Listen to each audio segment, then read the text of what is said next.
ঢুকবেন আপনার কাছে প্রশ্ন থাকবে মান রব্বুকা মা দীনুকা ওয়া মা খালাস। আপনাকে নামাজের কথা কবরে জিজ্ঞেস করবেন, হজের টিকিট কতবার লাগাইয়েছেন সেটাও জানতে চাইবে না, পিশাব কিনা কাউসুল আজম কিনা নাইব রাসূল আওলাদ রাসূল এগুলো কিছুদিন চাইবেন না। যে এটাই নিয়ে ঢুকে প্রশ্ন থাকবে মান রব্বুকা, কে যে আল্লাহ, মা দীনুকা আপনার ধর্ম কি, এটা ডেফিনিশন দিতে হবে, ওয়া মা কে আপনার রাসূল। এই প্রশ্ন যখন করবেন কে আপনার রাসূল, রাসূল কে ছিলেন বা কেমন ছিলেন, কিতাবের আলোকে সংজ্ঞা দাও, এরকম প্রশ্ন থাকবে। প্রশ্ন থাকবে যে আমার নবীকা তোমার রাসূল কে, তাহলে বোঝা যাচ্ছে নিশ্চয় আপনার সাথে রাসূলের দেখা হয়েছে। আলাম তারা কাকে বলছিলেন, যিনি দেখেন নাই, ওই যে মুক্তিযোদ্ধার উল্লাহ ফারাজ কিভাবে ব্রিজ উঠলেছিলেন এ কাকে বলছিল।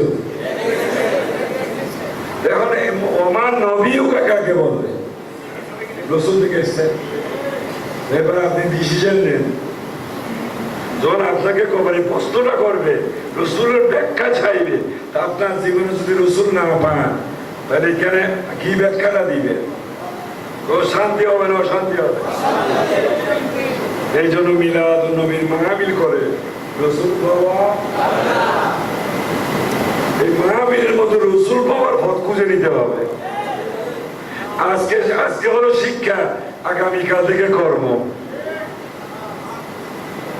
লাখো জনতার মিছিলে সালাতু সাল্লি আলা মুহাম্মদ সালাতু রব্বি, তারপরে বলছে বালাগাল উলা বিকামালি কাশফাতু জা বিজামালি হাসনাত জামিআ সাল্লু আলাইহি। এ না বললো একজন বলে, কেউ না বলুক, কেউ সম্মান না বলুক, তিনি একজনে করে তিনি কে। এইভাবে আলো মিছিল রেলি যাকে বলা কেমন, ওইভাবে রাসূল বাবা নবী আসছিলেন। আর একজনে গান গাইয়ে জন্ম যদি আমার হতো নবীর যুগে কেমন হতো, দুই রাসূল দেখতাম, যারা একটা মিছা কথা, সরাসরি মিছা কথা, কোরআন অস্বীকার করছে। ওই কথা বলে যে বুঝাই রাসূল তখন ছিলেন, এখন আর রাসূল। কোরআন বলছে নবী আছে কিনা, গানের সাথে কথায় মিলতেছে, শিখাও দিন আর শুনলে হই ফাড়াবার সত্তর আনি শুনলে হইলে কি আর মাইন্ডিম না।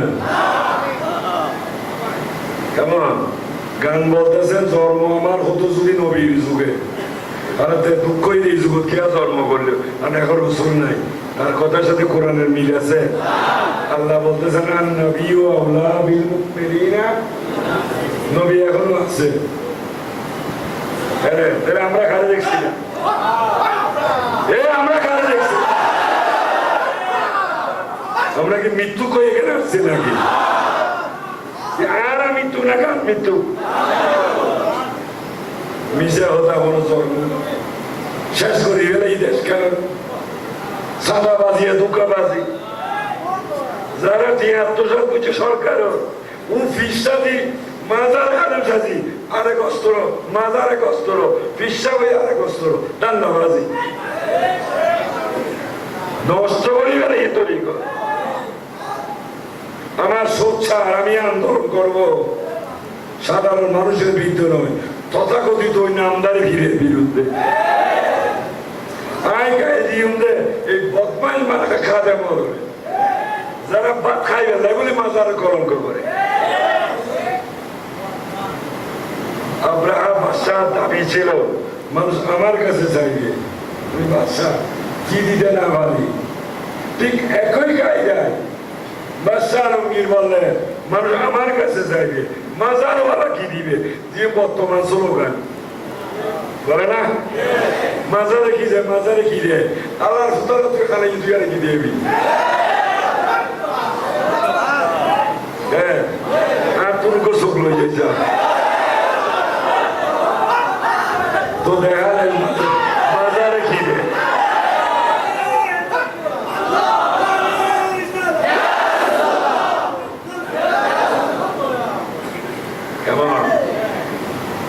একটা ইংরেজি গল্প করছিলাম, অন্ধে হাতি দেখা।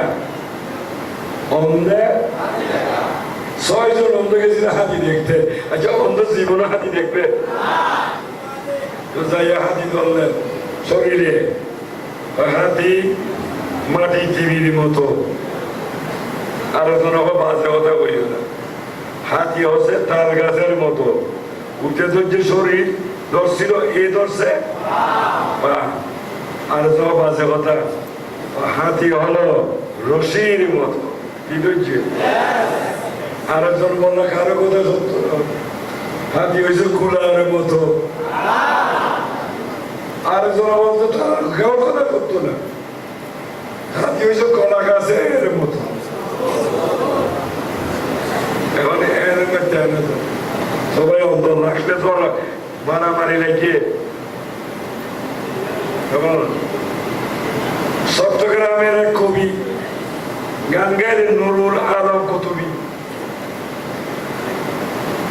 কেমন এই বিষয়টা গান করেছিলেন, কেমন আন্দাজীয় হতে সাক্ষী দিয়ে দেখি বলে কেমন লেঙ্গেও দায়ারি যায় সাক্ষী দিও। অন্ধ কখনো দেখতে পায়, ও সাক্ষী কি কোর্টে গ্রহণযোগ্য? একজন একজনে মারে নাকে, মারতেছে কি মিস হইতেছে না, অন্ধ যে। একজন চকুওয়ালা মানুষ রাস্তা দিয়ে যাচ্ছে, ও গো কি হয়েছে, দামে দামে নিয়ে ঝগড়া। দেখেন আমি বলতেছি হাতি একটা মাটির টিভির মতো, আর একজন বলছে তাল গাছের মতো। উনি ভালো করে দেখলেন একটারও চোখ নেই, চোখের আলো অমিয়ারা আসলে আপনারা চোখে দেখেনি, হয় না তো আপনারা হাতি কিসের মতো তুলনা দেন? হাতি হাতির মতো। হাতি দেখতে গেলে আবার বলে আল্লাহর ওলি চিনি গেলে খলবে চোখ লাগে।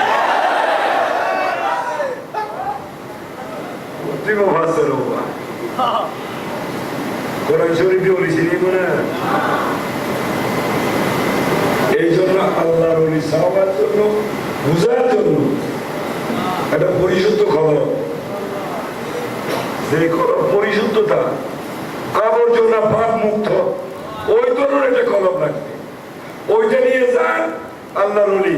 আল্লাহ বলেছেন ইন্না রাহমাতাল্লাহি করিবুম মিনাল মুহসিনিন, নিশ্চয় আল্লাহর রহমত।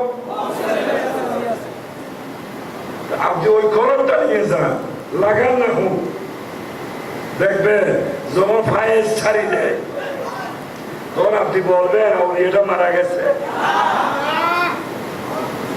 তো আব্রাহা বাসা চিন্তা আসো আলমগীরের ভিতরে, সমস্ত মাজার উড়াই দেওয়া, আজমির শরীফ যাও তো যাইয়া খামার টামা লাগাই উড়াই দিলেন। যাইতে যাইতে আজমির শরীফ গেলেন, তো চতুর দিকে খামার ফিটিং করলেন। তো বলতেছেন এখানে সালাম 3টা দিব, ধরা হাইব কয়টা দেওয়ার কথা? একটা ইসেন কয়টা? ওই 3টার মতো উত্তর যদি না যায় তাহলে উড়ে দিব। প্রথম সালাম দিলেন আসসালামু আলাইকুম ইয়া খাজা গরিব নওয়াজ,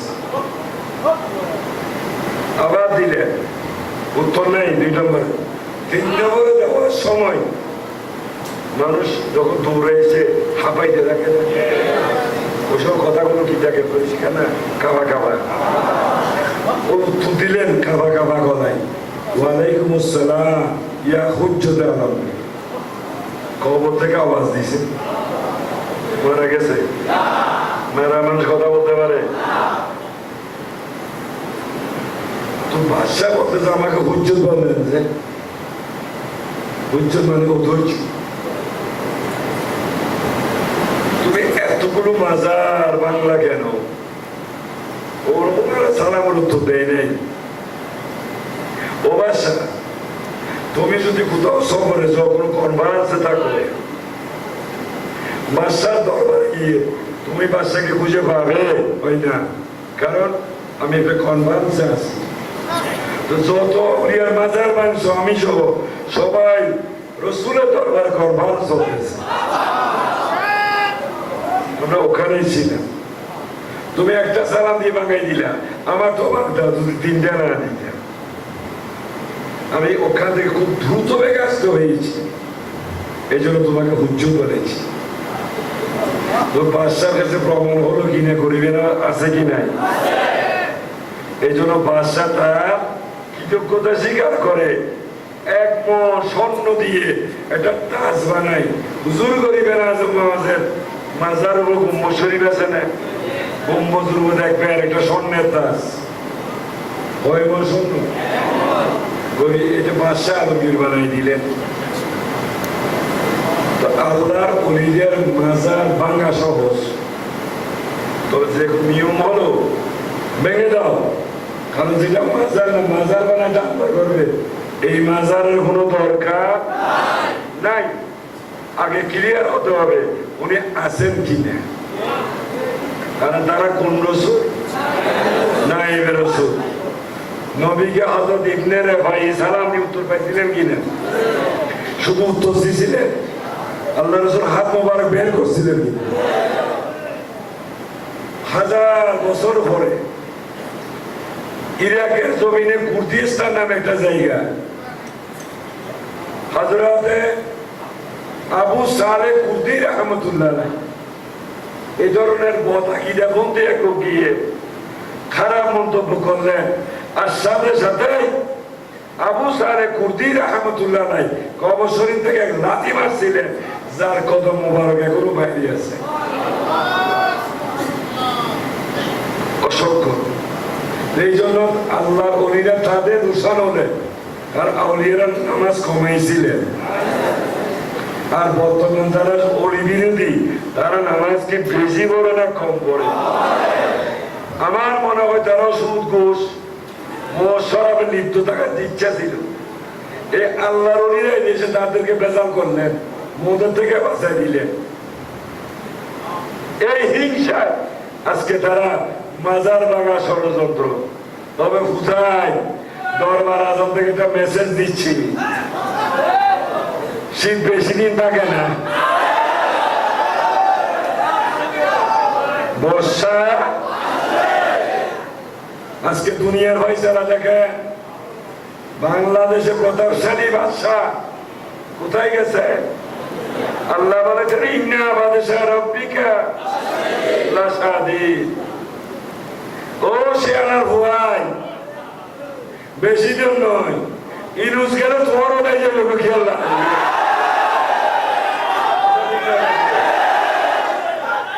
খালি ইনুস সাহেবের বা তোমারও নাই যাবে, তোমার তোয়াই ভাজাই তো নেতে কে যারা তসবি আছে হাসিনা হাসিনা, ইটার এখন হতে বয়ে বাসিনা বাসিনা বাসিনা।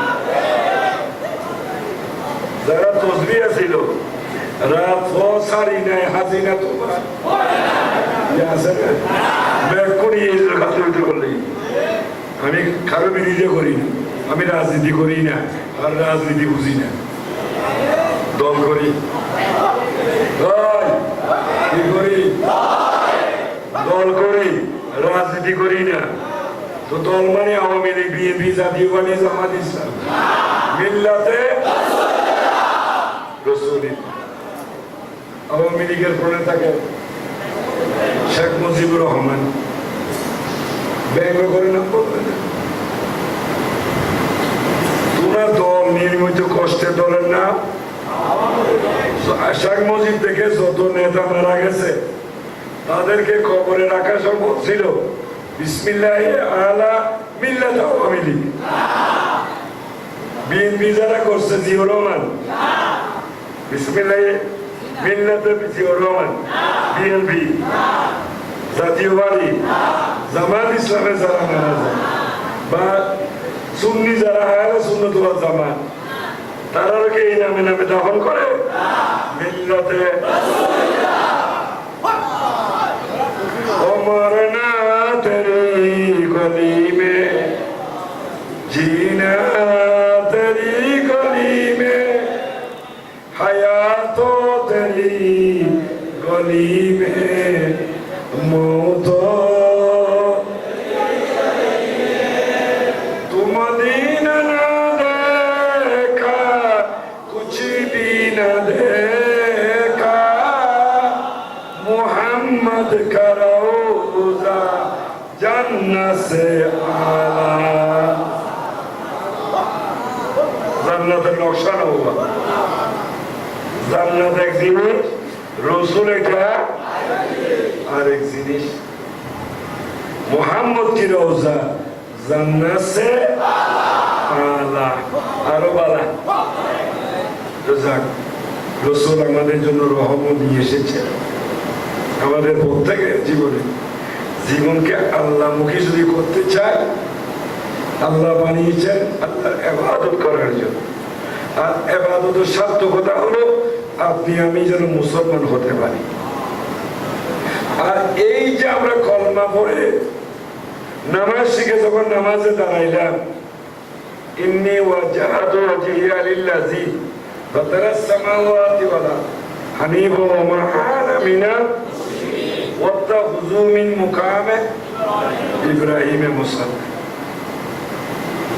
সর্বকিছু ত্যাগ করে আল্লাহকে হাজির নাজির জেনে মহান আল্লাহর সমীপে নিজেকে নিয়োজিত করার জন্য আমরা মুসাল্লা জায়নামাজে দাঁড়িয়েছি। এরপরে নিয়ত করি না, আমি নিয়ত করিতেছি মুসাল্লিয়া, এই নামাজের জন্য। এই অর্থ লিল্লাহে তাআলা, কার জন্য? আল্লাহর জন্য। আরবা রাকাতে সালাতুল ইশা, এশারে 4 রাকাত নামাজ পড়ার জন্য। ফারদুল্লাহ, ফরজ নামাজ, মুতাওয়াজ্জিহান ইলা জিহাদিল কামাতিশ শরীফাত আল্লাহ। আমি মনোনিবেশ করলাম 4 রাকাত এশারের ফরজ নামাজ কাবাকে সামনে রেখে আল্লাহকে সিজদার জন্য। নিয়তের কোনো গন্ডগোল আছে? তাহলে আমরা যাবো কোন দিকে? খাবার দিকে। আমাদের সামনে কি খাবার, কাকে সিজদা দেওয়ার জন্য? আচ্ছা, এখন রোজার মাস, সাধারণত ছেলেরা বর্তমানে কাপড় চোপড় যায় কিনো, সবাই কি ধীরে ধীরে পাঞ্জাবি চয়েস করে, তো কিনে সবটা দেখে কিনিও। কারণ মেজরিটি কি পাঞ্জাবি এসে হিন্দুস্তান থেকে, যাদের ধর্ম কি সনাতন, মানে কি, তো তারা তাদের কৌশলে বিভিন্ন দেব দেবী মূর্তি এই পাঞ্জাবির মধ্যে এটা কি করে, এমব্রয়ডারি করাই দেয়। এই জন্য খুব মনোযোগ সহকারে পাঞ্জাবিটা চয়েস করবে। যারা বাবারা বাচ্চাদের জন্য ওই যে গেঞ্জি গেঞ্জি চয়েস করে, কেমন তো গেঞ্জি চয়েস করেন যে কি দেখে, মিকি মাউস। আর এখানে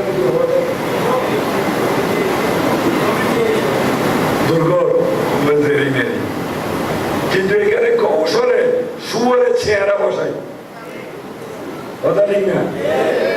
তো তোমার ইসলাম ধর্ম শুয়োর তোমার জন্য জায়েজ, হারাম না হালাল? তো শুয়োরের ফটোটা কি হবে? তো তুমি যে টাকা দিয়েছে শুয়োরের ছবিওয়ালা পোশাক দিয়ে বাচ্চারে ভরে জ্ঞানের অভাব, শিক্ষার অভাব। কারণ এই ওয়াজগুলো বাজারে ব্যাকুন দান্দাবাজ ডর আছে না? I don't care anybody. I don't care anybody. কারণ আমি আল্লাহর বসতে কথা বল, আমি মরিদের বুঝিনি বাদ নয়, আল্লাহ বাদ খাবা। যার যার কর্ম দিয়ে সংসার চালা, অডিও অয়েল মেশিন যা সরকার এটা দিতে হবে। আমি যখন সংসার পাচ্ছি আমার হিসাব নিকার আছে, আপনারা যারা আসছে যার যার সকাল থেকে সন্ধ্যায় কোনো ফকিরি চলতো না, ফিকির করতে হবে। সন্ধ্যার পর থেকে রাতে 10টা পর্যন্ত ইচ্ছা মতো ফকিরি করবে। অলস ব্যক্তি তরিকত দুশ্মন। আর এই মানুষটা আত্মা মানুষকে অলস মানে কি? একটা ব্যবসা করে যাইয়া তাকে ঠুকাই দিলে কৌশলে, খবরদার কৌশলে চা না, এক গ্লাস পানি যদি কোনো বিবাহ থেকে দাও বিলকুল হারা, পরিশ্রম করে খাইবে। একজন বিবাহ ব্যবসা করতেছে, তাকে ডিস্টার্ব করবেন না, কারণ আপনি দাঁড়িয়ে আবার বসে থাকলে সহজে আরেকটা কাস্টমার ঢুকতে চাইবে না। এগুলো বলার কারণে আজকে আমরা সমাজে বন্ধ কথা দেয়। আর জিয়াবত খাইন্য পারি তো জিয়াবত খারাপ গুণা কি জন্য হবে? খাওয়ার সময় বিসমিল্লাহ বলছেন, বলে নেই। আচ্ছা মারি দিয়ে একটু দূরে হলে হাত ধোয়ার ব্যবস্থা, হাত ধুয়ে হলে একটু ভর্তনা করবে না, তো মোনাজাত করতেছে।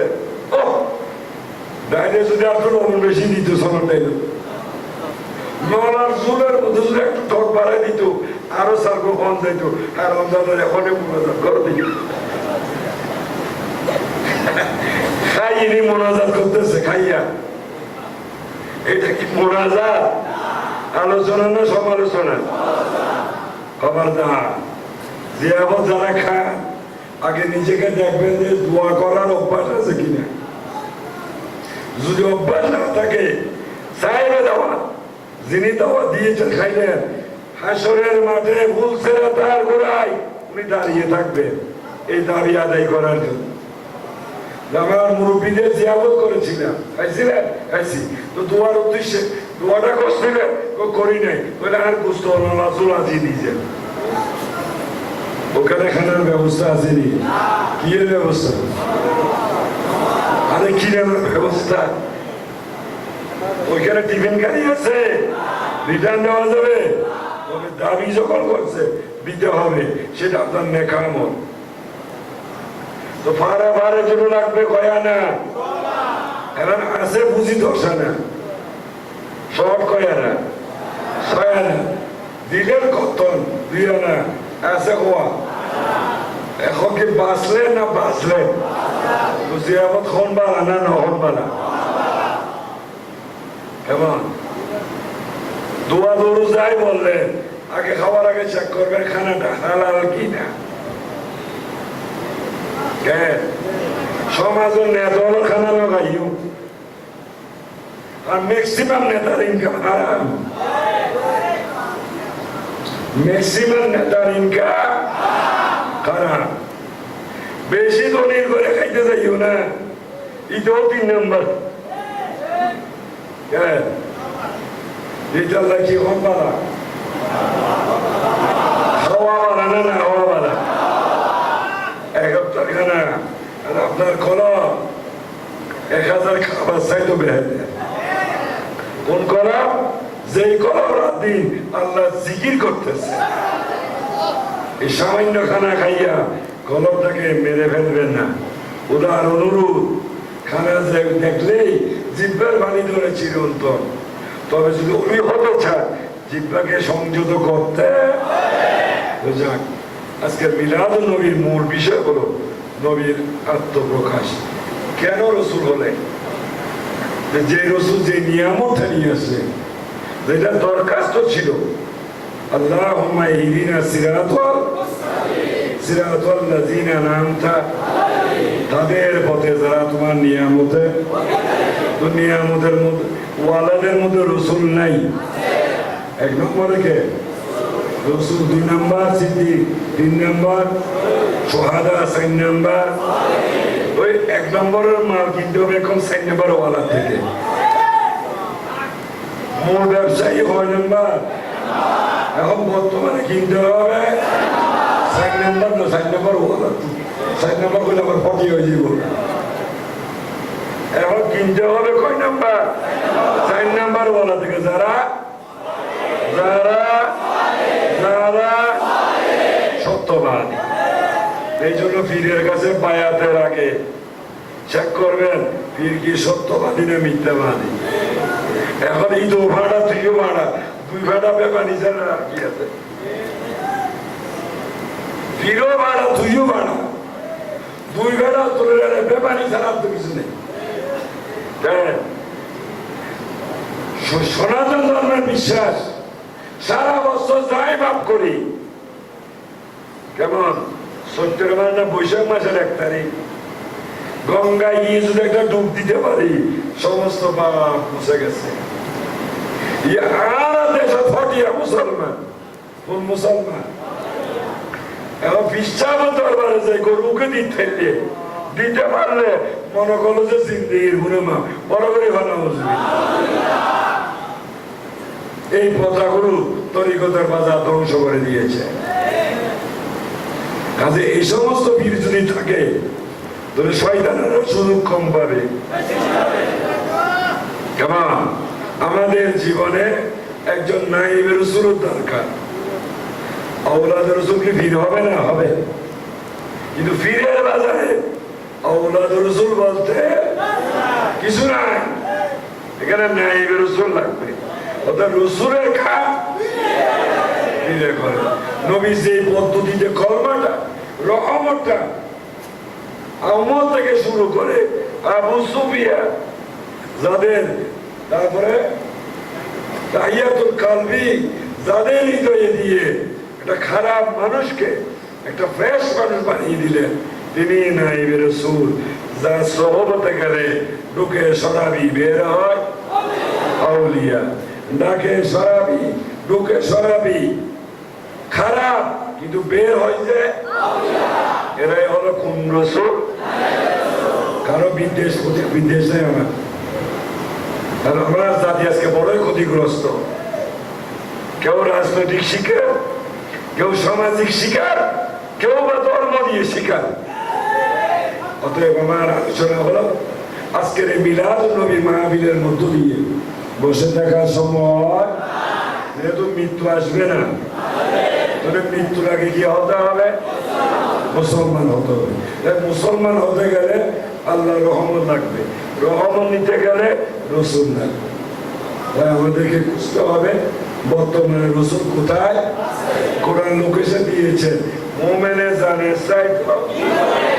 আলহামদুলিল্লাহ আমাদের তরিকত, আমাদের দরবারের মূল শিক্ষা যে আমরা যে আমলগুলো করি, পাঞ্জাগানা নামাজের সাথে আমরা 3 বেলা আমল করি। মাগরিবের সময় মুশাহাদা করে থাকি। যার মূল বিজয় হলো কলমাই তৈবা যেটা পড়েছিলাম, এই যে বাতিগুলো যদি আলো দিতে পারে, কলমা কি কিছু দেওয়ার ক্ষমতা নাই? আর বাতিটা আলো দিচ্ছে টেবিলে রাখলে, হোল্ডারে ঢুকাইয়া শক্তি সংযোগ দিতে হবে।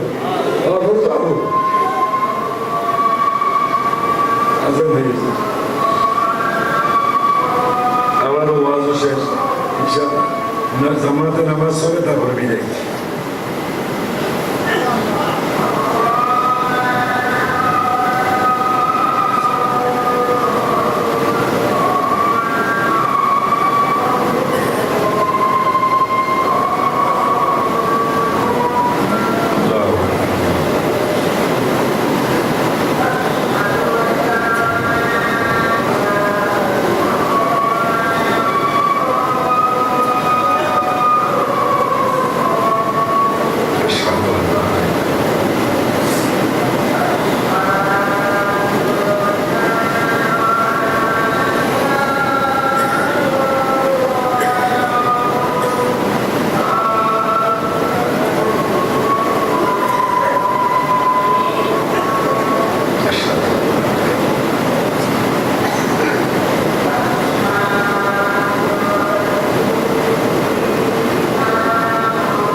কি করেন আল্লাহ আল্লাহ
আমি আপনি যে কলমাটা পড়েছি কেন পড়েছি কি উদ্দেশ্য বলেছি এই কলমার মধ্যে কি আছে এই ওয়াজের মাহফিলটা কি দিনে না রাতে রাত মানে এখন কি আমরা অন্ধকারে আছি আজকে একটা বাতির ব্যবহার অন্ধকার দূর করে দিয়ে ভালো মন্দ যাচাই করার জন্য ঠিক আমাদের জীবনে কলমাটা যেটার মধ্যে একটা শক্তি পাই ইমান আছে তো তরিকত গ্রহণ করার উদ্দেশ্য হলো ওই কলমার শক্তিটা কলমে ধারণ করে কলমটাকে আলোকিত করে যেহেতু আল্লাহ ভিতরে রাসূলও ভিতরে এটা কোরআনের ভাইসালা এই জন্য তরিকত আমাদেরকে শিক্ষা দিলেন যার নাম মুরাকাবা যে আমলের মধ্য দিয়ে নিজের ভিতরে আল্লাহ রাসূলকে পাওয়া যাবে আলহামদুলিল্লাহ আল্লাহ তাআলা শুকরিয়া এই ভাইসালা আমরা পেয়ে আজকে বাজারে এসেছি তো যারা আমার তরিকতের লোক যেটা আপনার জীবনে তরিকত গ্রহণ করার উদ্দেশ্য আল্লাহ রাসূল পাওয়া কাজে তরিকতের নিয়ম অনুসারে চলবেন এই অঙ্গীকার দিয়ে আপনি তরিকতে ঢুকেছেন আপনার তরিকতের আসার পর এমন কর্ম যেন না হয় কেউ তরিকতের সমালোচনা করতে পারে আপনার জীবন আপনার আমল আপনার চরিত্র হবে আপনার মুর্শিদের মতো আর মুর্শিদের চরিত্র হবে রাসূলের চরিত্রের মতো কাজে যারা নতুন মানুষ এসেছে আন্তরিক অভিনন্দন ধন্যবাদ আপনাদেরকে আহ্বান করবো যেহেতু এই বাজারে আমরা ঢুকে আমাদের লস হয়েছে আপনারাও আসুন দেখুন আমাদের যে আমলগুলো আমরা করি এগুলো একবার করে ট্রাই করে দেখুন আপনি বুঝতে পারবেন তরিকত কারো ক্ষতির জন্য নয় লাভের জন্য যারা অসাধু স্বার্থ বেশি মহলেরকে দিয়ে সত্যের বিচার করলে সেটা ন্যায় বিচার হয় না হুজুর আল্লাহ। আল্লাহ যেন আমাদের সবাইকে দয়া করেন ওভাবে আমলের মধ্য দিয়ে শুধু মিলাদুন্নবী পালন করার জন্য অত গোস্তবাদ খাওয়ার জন্য আল্লাহ রাসূল রহমত দিয়ে পাঠিয়েছে। আমাদের জীবনে রহমত সংগ্রহ করে আমরাও যেন নবীর গুণে গুণান্বিত হয়ে আল্লাহ প্রিয় বাসুল বান্দা আল্লাহর মুহাক্কিক আল্লাহর ওলি হওয়া আল্লাহ আমাদেরকে তৌফিক